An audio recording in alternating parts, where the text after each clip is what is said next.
You're at a crowded train station, and for 1 second, you lose sight of everyone you came with. The platform shifts and swells around you, a wall of strangers. Your eyes dart left, then right, searching for a familiar jacket, a familiar face. For 3 or 4 seconds, your chest tightens before you spot them again. That flash of panic is ancient.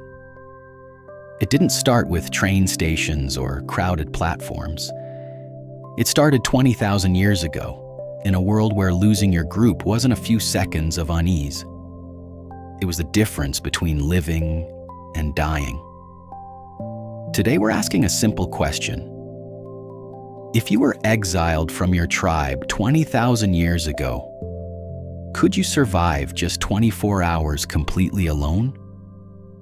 Most people assume the biggest threats are wolves, or freezing nights, or starvation. That's not quite right. The real danger that kills you first isn't the one you'd expect, and it isn't only one thing. It's a chain of small failures, and you're about to feel every link of it. Picture this. You're tracking a wounded deer through unfamiliar woodland, eyes fixed on blood drops darkening the fallen leaves. Your hunting party fans out, voices trading calls that grow fainter with distance. You push through a thick stand of pines, chasing one last trail of blood. Branches snap back against your shoulder. When you look up, the trees have closed in behind you, and the calls you were following are gone. You call out, but no voice answers. The forest swallows the sound whole. You spin around, and every direction looks exactly the same. Your hunting party is gone, and so is any sense of which way leads home. The first checkpoint arrives almost immediately.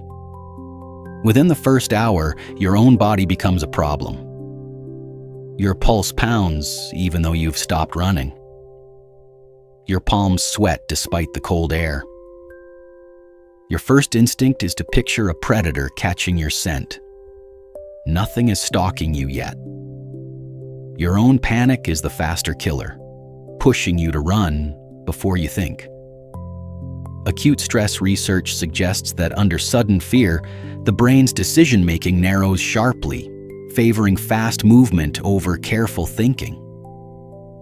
You start walking quickly in a direction that feels right, when stopping to think would serve you far better. By hour 4, the light has thinned into a dull gray. 20,000 years ago, most of the northern hemisphere sat under the grip of the last glacial maximum, with brutally cold nights, even outside winter. Your thin hide covering does little against the drop in temperature. Cold feels like the obvious enemy now. It isn't the one that gets you first. Exhaustion whispers keep moving when you should be stacking branches into a windbreak, burning through the last of your body's reserves when you need them most.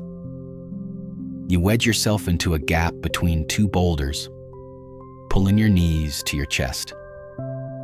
Wind hisses through the rocks above you.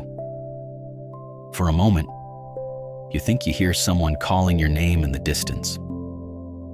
You don't. Your mind is already inventing company to replace what it lost.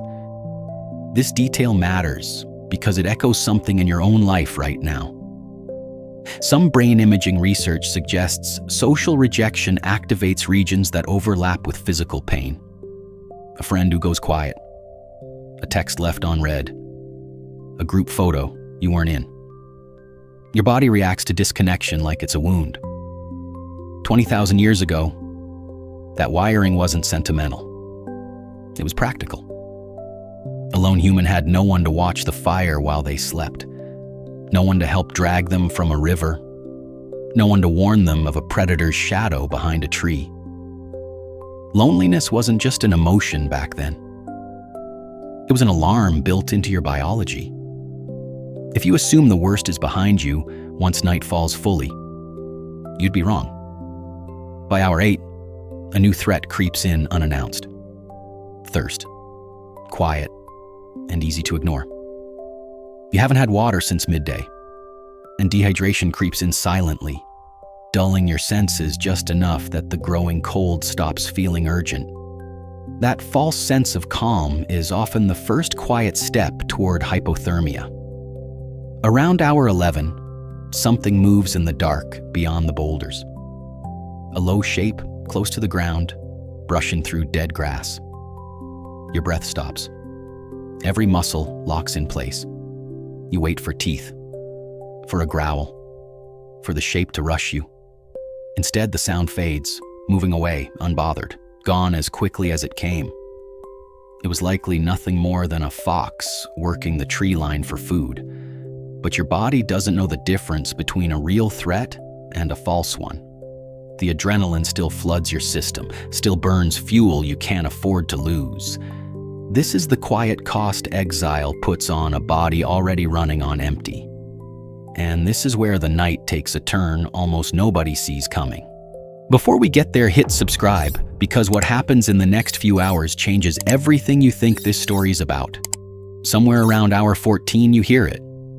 Not wind, not branches, footsteps, slow, deliberate, moving along the ridge above you. Your first thought is predator. But here's the twist researchers keep uncovering. In many small hunter-gatherer bands, exile from the group wasn't always accidental. Sometimes it was a decision made deliberately by the people you trusted most.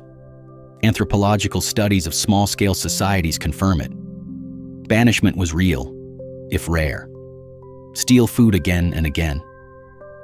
Endanger the group. Break trust that can't be repaired. Any of these could get you pushed out, sometimes for good. It wasn't cruelty. Every resource was shared. One person's mistake could starve everyone else. So those footsteps circling above you might not be a predator at all. They could be someone from your own camp sent to see whether you're still breathing, or sent to make certain you never find your way back. This second layer changes the entire shape of the danger. It's no longer just you against the wilderness. It's you against a choice made by people who once shared meals with you. Mercy or punishment. You can't be sure which. And in that uncertainty sits a truth ancient humans carried every day. Exile wasn't only a physical threat. It was social death first, and only afterward, a physical one. Now consider how this night can end two very different ways. For those who didn't survive, the pattern researchers see isn't one dramatic killer. It's small failures stacking on top of each other. Exhaustion feeds panic. Panic feeds poor choices. Poor choices feed thirst and falling body temperature. Everything gives out quietly before sunrise. For those who did survive, the pattern looks noticeably different. They stopped wandering the moment they realized they were lost, instead of drifting further from any known landmark. They rationed their energy instead of burning it on panic. They found any shelter at all, even a narrow gap between stones, instead of staying exposed. They listened for water instead of guessing at a direction and hoping. And many long-term survivors of exile eventually sought out a different group entirely, because humans rarely thrived alone for long. Dunbar's number. The widely cited idea that humans evolved to maintain roughly 150 stable relationships points to something built into us, not just a preference we picked up. Some researchers still debate the exact figure, but the underlying pattern, that humans are built for group life, holds up. Group living isn't optional for our species. It's structural. Even the survivors carried something forward.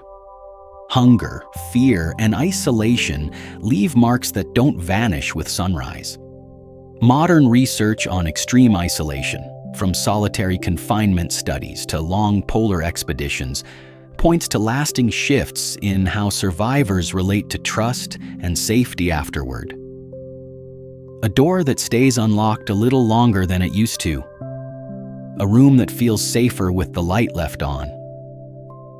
Nobody walks out of a night like that the same person who walked into it.